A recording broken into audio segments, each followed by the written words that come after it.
Marcus stared at his phone, heart jackhammering in his chest as the video played again. There it was, his face frozen mid-sentence, voice twisted by a choppy edit that made him sound drunk, angry, dangerous. A caption screamed across the screen, "Would you leave your child with this man?" It already had over 70,000 views, and climbing. He scrolled down. Comments came in waves, some skeptical, but most were damning. Wow. Someone call CPS. This guy shouldn't be allowed near a goldfish, let alone a kid. Poor woman. Stay strong, mama. Bile rose in his throat. None of it was true. The clip was taken from a birthday party. He was making a joke, juggling cupcakes with his daughter laughing in the background. But the sound had been distorted. His laugh was cut short, his eyes slowed to look wild. It was meant to scare people. It worked. "Jada," he said, voice hoarse. She looked up from the kitchen, towel in hand. He handed her the phone. She watched, silent at first. Then her mouth hardened. "She posted this?" Marcus nodded. "She's trying to erase me." They had split 2 years ago. The custody agreement was civil, at first. But lately, something had shifted. Last week, his ex had skipped their scheduled drop-off without a word. Yesterday, she blocked his number. And now, this. Outside, a car door slammed. Marcus flinched, thinking maybe it was her. Maybe she was here to spin another story for a camera. Maybe the court of public opinion would crush him before he even had a chance to fight. He looked back at Jada. Her face was pale, eyes glassy with shock. This wasn't about fairness anymore. This wasn't a custody battle anymore. It was war. It started quietly. Too quietly. Marcus stood in the doorway, 2 backpacks slung over his shoulders. One was his, stuffed with whatever clothes he could grab in 5 minutes. The other was smaller and pink, with a glittery unicorn keychain swinging from the zipper. That one was Ava's. Raina sat on the couch, arms crossed, eyes locked on the TV. She didn't look up, didn't say anything. The silence was her final word. "Ava," Marcus called gently. Their daughter peeked out from the hallway, her eyes wide and confused. She was 6, old enough to feel the tension, too young to understand it. She walked toward him slowly, clutching her stuffed rabbit by the ear. Marcus crouched to her level, brushing a strand of hair behind her ear. "You ready, baby girl?" She nodded, but didn't smile. No hug from Raina. No goodbye kiss. Just the low hum of the TV and the hollow sound of the door closing behind them. Outside, the air felt colder, sharper. Marcus strapped Ava into the back seat, climbed in, and just sat there, hands on the wheel, staring at nothing. He waited for the guilt to hit, for the panic, for the second guessing. But it didn't come. Not yet. He drove to the apartment he'd barely had time to furnish. Just a mattress, a folding table, and a crate of Ava's books. It looked like a place someone meant to stay for a weekend, not raise a child. He set her backpack down in the corner and forced a smile. "How about pancakes for dinner?" Ava gave him a nod, more cautious than excited. It had all started fine. Or so he thought. He and Raina met in college, both studying psychology. Ironic now. She was magnetic, witty, driven, fearless. He was calmer, steadier. At first, it worked. They balanced each other. But something shifted after Ava was born. The sleep deprivation, the expectations, the quiet resentments that neither of them voiced. Raina took over everything. Feedings, appointments, school forms, and acted like Marcus was an intruder in his own family. When he tried to help, she micromanaged. When he backed off, she accused him of not caring. They went to counseling, briefly. It ended with Raina storming out mid-session. The final fight was a blur, words thrown like knives. Something about control, something about trust. Marcus remembered her face, tight with fury. And the moment he realized there was no saving this, not without destroying what little piece Ava had left. So he left. The first night alone with Ava was rough. She cried for her mom, for her toys, for her room. Marcus sat with her until she fell asleep on his chest, a tiny bundle of heartbreak. He didn't sleep at all, just stared at the ceiling, wondering what damage had already been done. and what was still to come. But there were good days too. Pajama breakfasts, walks to the park, reading under a blanket fort. Marcus was learning, fumbling through the routines, building a new rhythm from scratch. Still, the cracks showed early. Raina would call in the middle of their weekends, demanding to speak to Ava, then accuse Marcus of withholding her if he didn't answer fast enough. She'd critique the snacks he packed, the clothes Ava wore, the way he combed her hair. She'd smile in front of friends, but her texts could cut glass. At first, he thought it was grief, the pain of separation. But then she started rewriting things, events, words, turning every interaction into ammunition. He didn't know it yet, but that day with the backpacks was the start of something far more dangerous than heartbreak. It was the beginning of a slow, calculated unraveling. It began with a text. "Just a heads up. Raina's been saying some stuff. You okay?"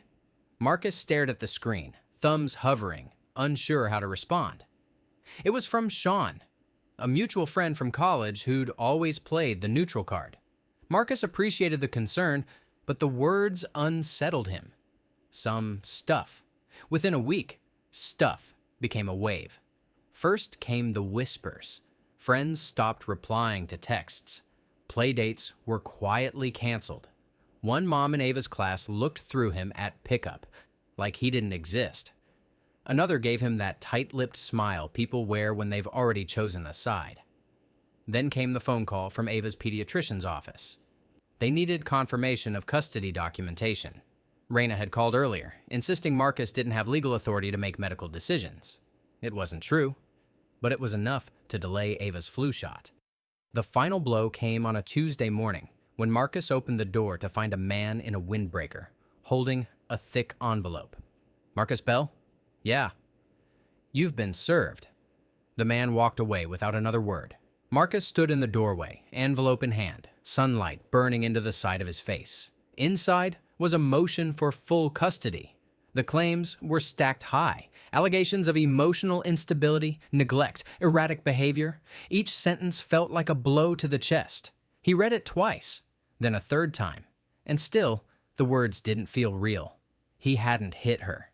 He hadn't abandoned his child. He didn't drink. He didn't yell. But Raina knew how to weaponize the system, how to plant just enough suggestion to cast doubt. He dropped onto the couch, the papers in his lap like bricks. His hands trembled.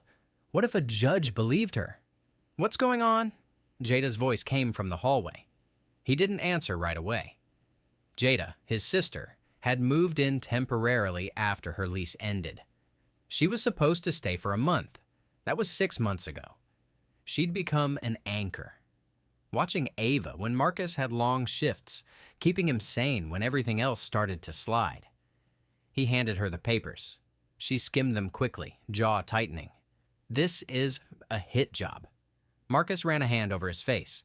"She's rewriting history." "She's rewriting you." Jada sat beside him, quiet for a beat.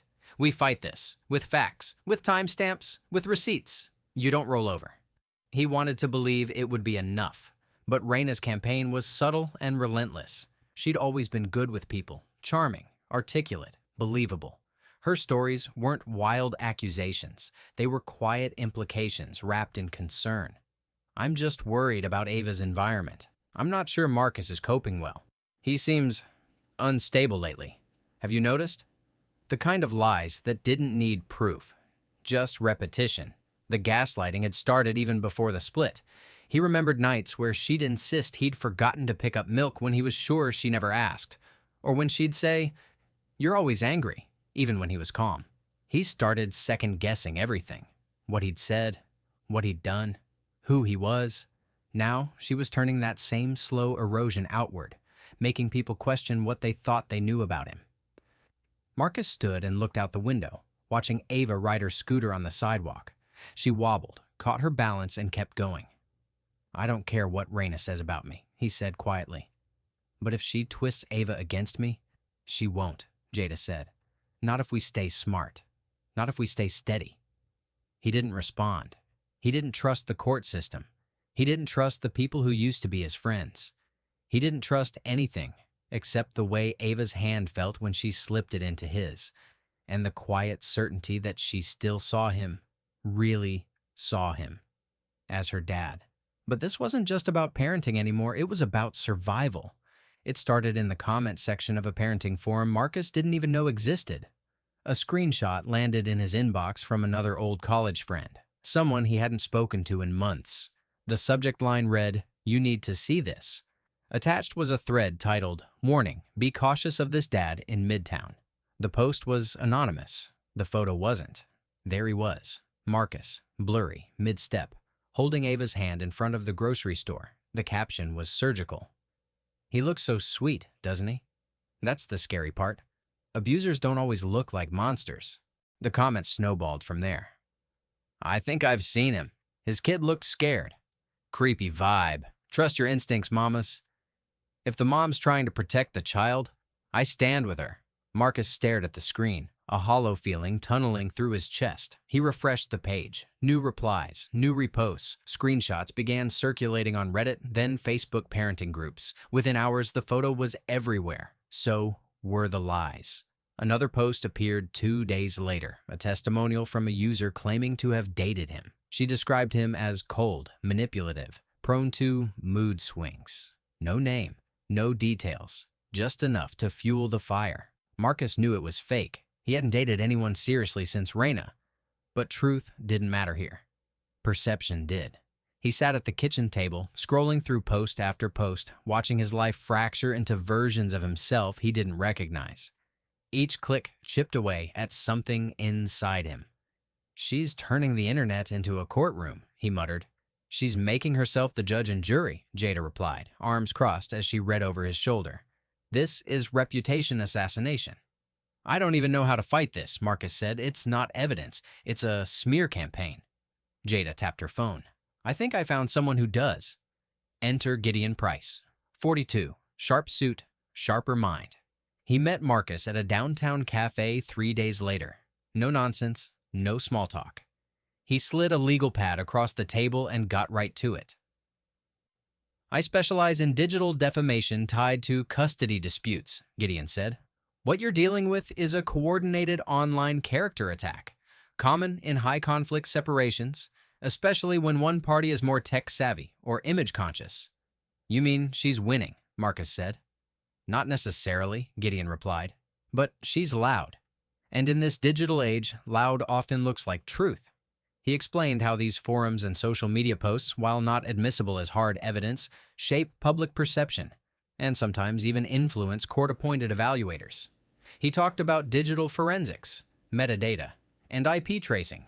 He outlined steps for preserving the content, flagging false claims, and documenting the emotional and reputational damage. But most of all, Gideon made it clear.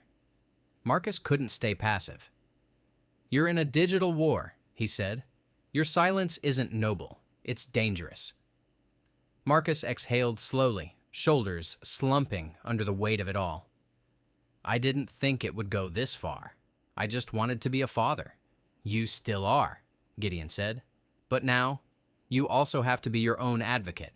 They began gathering evidence, screenshots, timestamps, witness statements from people still willing to speak up. Gideon contacted a digital investigation firm to track patterns in the posts, many of which, it turned out, traced back to a single user behind a VPN. Suspiciously consistent language, identical grammar mistakes, a digital fingerprint forming in the background. Still, the damage was done. Parents gave Marcus sideways glances at Ava's school. A neighbor crossed the street to avoid him. Even the barista at his usual coffee spot seemed colder.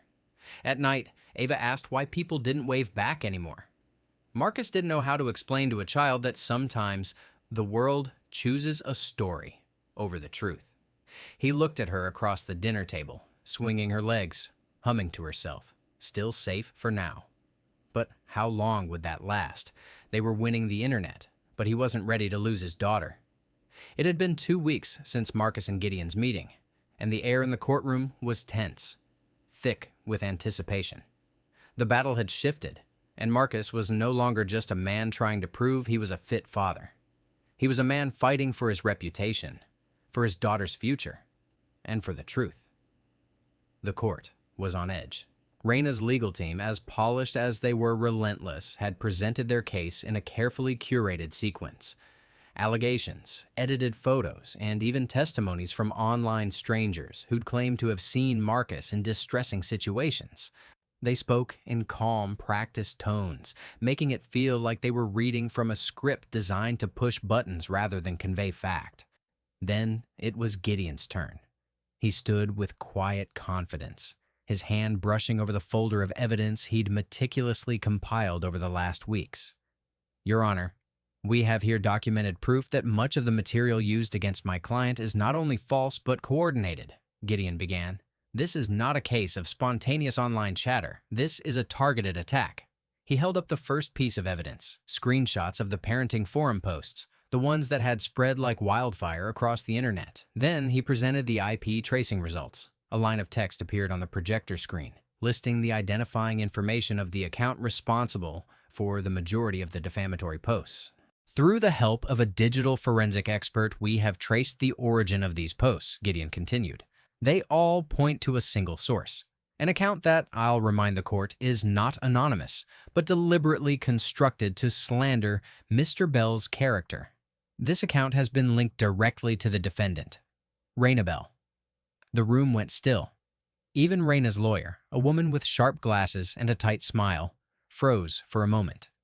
Reina's eyes widened and her lips parted. She straightened in her seat, her face paling slightly. Marcus saw it then. The shift, the crack in her controlled mask. She was no longer the composed, well-spoken mother fighting for her child's future. She was the one on the defensive. The room buzzed with whispers. The evidence was undeniable, the dots too clear to ignore. Marcus's chest swelled with a breath he hadn't realized he'd been holding. For the first time since the battle began, the tide felt like it was turning. But Reina wasn't finished yet. Her attorney immediately stood, an almost imperceptible tension in her stance. "Your Honor, we request a recess," she said, her voice strained. "We need time to review this information thoroughly." The judge, an older man with sharp eyes, nodded slowly. "Granted. We will reconvene in 30 minutes. Marcus didn't move. He couldn't. His legs felt like lead, his body frozen in place. Gideon gave him a brief, reassuring nod before turning to speak with his team. Marcus's mind raced, though. Had they won? Was this it? The thought that he could actually win this, finally make it stop, was surreal. His hands shook, but he forced them still. Jada, who'd been sitting quietly behind him, leaned forward. "You did it," she whispered. "This is the turning point." Marcus swallowed, trying to make sense of the sudden surge of hope. "It's not over. Not yet." Reina's team huddled together, heads bent low, their hurried conversation barely audible. Marcus caught glimpses of her face between her lawyer's interruptions, tight, her eyes darting. Her confidence had cracked, just enough to show her true colors. She wasn't the strong, determined woman she'd played to be. She was rattled. This wasn't the clean, smooth path to victory she had envisioned. This was a fight, and for the first time, she wasn't in control. The recess gave everyone a brief window to breathe, but Marcus didn't feel the relief yet. He wasn't ready to celebrate until he saw how Reina responded. Would she double down? Would she find another way to twist the story? Or had she truly overplayed her hand? Gideon was back at his side in less than 10 minutes, his voice low but clear. "Stay focused. Don't let this lull you into a false sense of victory. We're just getting started. This is the opening salvo." Marcus nodded, grateful for the steadying presence. His heart still raced, but now it was with purpose, not fear. Whatever happened next, whatever Reina's team tried to pull in the next round, he wasn't backing down. He couldn't. This was just the beginning. It hit like a sucker punch. A new blog post went viral overnight on Modern Mama, a parenting site with over 500,000 subscribers. Titled, "I was trapped with a dangerous co-parent," the article was labeled anonymous, but the details were unmistakable. He was charming at first. That's how they get you. But behind closed doors, he was unpredictable. Sometimes cruel. "I feared for my daughter's safety. I'm speaking out because I know I'm not the only one." There was no name, no photo, but the timeline matched Marcus and Reina's relationship exactly. The daughter, the unraveling, the secret legal battle. The implication was all that mattered. It wasn't a legal move. It wasn't evidence. It was strategy, weaponized storytelling, and it worked. By lunchtime, Marcus's inbox had filled with hate mail. His social media was flooded. One message simply read, "You should be ashamed to call yourself a father."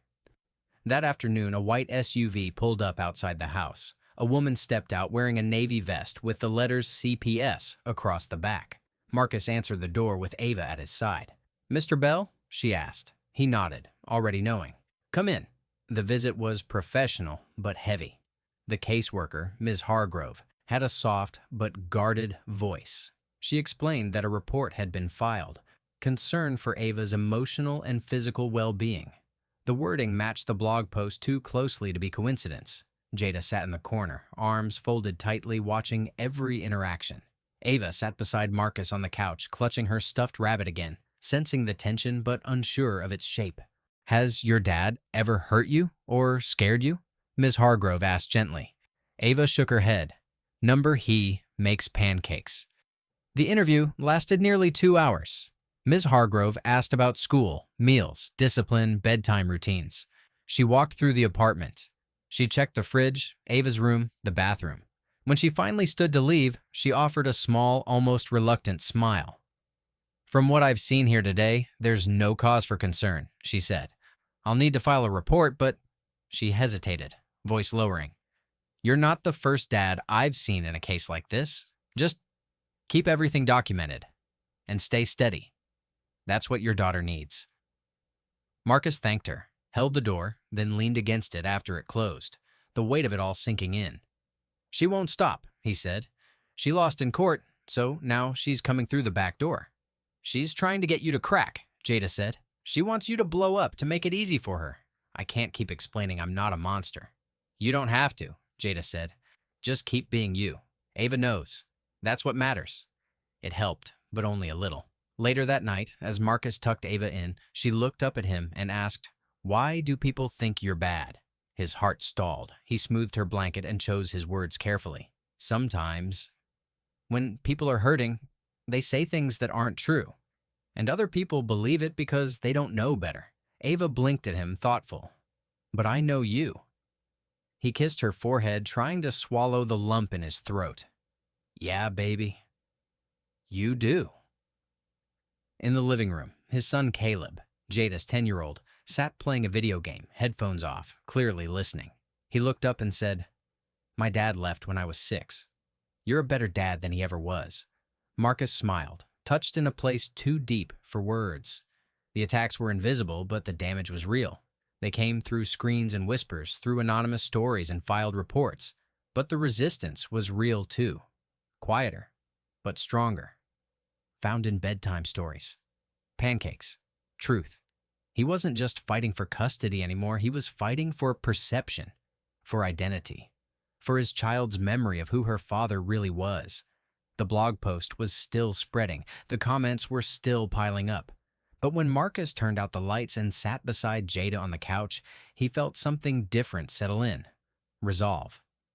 "You think she'll come at me again?" he asked. Jada didn't hesitate. "Absolutely." He nodded, then let her. "I'm still standing." The final hearing felt colder than the rest.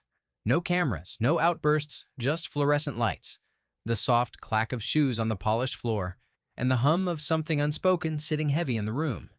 Marcus sat beside Gideon at the front table, hands folded tightly in his lap. He hadn't slept much. Ava had clung to him the night before, waking from nightmares she couldn't explain. He'd held her until morning, whispering promises he hoped the court would let him keep. Raina entered late, her lawyer at her side, her expression unreadable. She looked thinner, tired around the eyes. Gone was the polished composure, the carefully curated image, but Marcus didn't feel vindicated.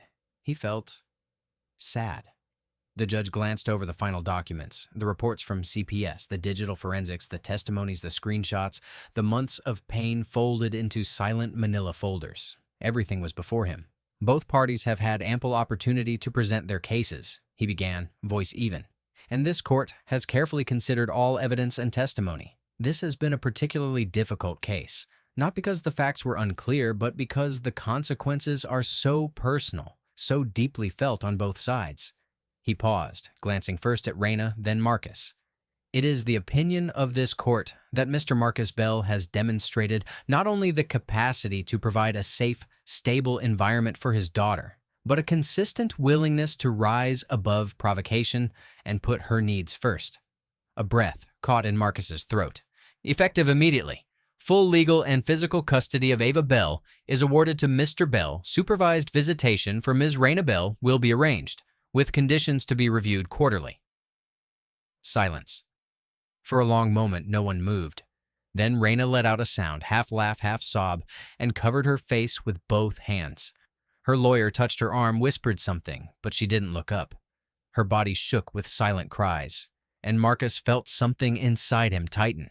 He had wanted this, to protect Ava, to clear his name, but it didn't feel like victory. It felt like damage control, like saving what could be saved from something already broken. Gideon leaned over, whispered, "You did it." Marcus nodded, eyes fixed on Raina. We survived it. The judge stood. Court is adjourned. Marcus walked out slowly. The hallway, suddenly, too bright. Jada was waiting on the bench, her hands clenched in her lap. She looked up, and for a second didn't need to ask. She saw it in his face. She stood, pulled him into a tight hug. "It's over." "No," he said quietly. "It's just different now." They picked Ava up from school that afternoon. She ran down the sidewalk, arms wide, her backpack bouncing. Marcus caught her mid-run and lifted her into the air. "Guess what?" he said. "What?" "You're coming home. For good." Ava blinked. "But isn't it already home?" He hugged her tighter. "Yeah, baby. Yeah, it is." That night, after Ava was asleep, Marcus stood by her door, listening to her steady breathing. The house was quiet. No lawyers, no court dates, no more daily dread. But the cost lingered. He had lost friends, time, pieces of himself. Ava would carry the echoes of this fight for years. Raina had unraveled, and maybe that was her own doing. But part of him still grieved the promise of the family they'd once tried to be. It wasn't triumph he felt, it was relief. And the fragile piece of knowing that for now, his daughter was safe. Justice, finally. Not revenge. Quiet moments post-verdict. Therapy begins. Marcus, Mira, and Landon begin healing. Marcus joins a fatherhood group. The house felt different now. Still modest, still cluttered with crayons and mismatched socks, but peaceful. There was no tension humming in the walls, no dread waiting in the shadows. In the mornings, Marcus made breakfast with Ava, who now insisted on cracking the eggs herself regardless of the mess. Caleb, ever the quiet protector, waited until she wasn't looking to pick out shells from the bowl. Jada called it the soft season. Marcus wasn't sure they'd earned peace, but he welcomed it like rain after fire. Twice a week, they all piled into the car for therapy. Family sessions were quiet at first. Ava drew pictures of bad dreams in black marker. Caleb talked about not knowing who to protect. Jada sat in when she could, but Marcus stayed every time. Eventually, Ava began to talk. "Sometimes I still feel like Mom's watching," she said once, her small voice a knife. "Like if I do something wrong, she'll take me back." Marcus had looked at her, steady and calm. "She can't. And you didn't do anything wrong." In his own sessions, Marcus unpacked his anger. Not at Raina, not always, but at the systems that let silence win. At himself, for the days he nearly gave up. He found the fatherhood group by accident. Gideon had mentioned it in passing. Men who'd survived custody battles and come out whole, if not unharmed. Marcus walked in late to his first meeting, expecting bitterness. He found quiet strength instead. No one asked for details. No one needed to. They understood. It was in that circle, over bad coffee and folding chairs, that Marcus realized healing wasn't loud. It was ordinary. Tuesday nights. Laundry, folded without rush. A daughter who sang in the shower again. They weren't back to normal. He wasn't sure they'd ever be. But the war was over. Now they were building something better. Raina's handwritten letter arrives. An apology, but no request for return. Marcus reads it in silence. Doesn't reply. The envelope arrived on a Thursday. Plain, unmarked, no return address. Jada handed it to Marcus without a word, her eyes scanning his face for any reaction. He turned it over in his hands, recognized the handwriting instantly. Raina. He didn't open it right away, left it on the counter while he finished dinner, helped Ava with homework, listened to Caleb ramble about a new video game. Life didn't stop anymore, not even for ghosts. That night, after the house was quiet, he opened it. Marcus, I don't know what I'm hoping for by writing this, maybe nothing. Maybe just for you to know that I see it now. What I did. What I became. I was scared, angry, alone in ways I couldn't admit. But none of that excuses what I put you through, or what I risked putting Ava through. You didn't deserve it. She didn't deserve it. I've started therapy. Real therapy, not just the kind you go to so people stop asking.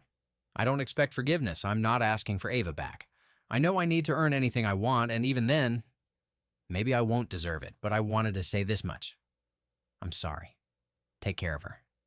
Take care of yourself.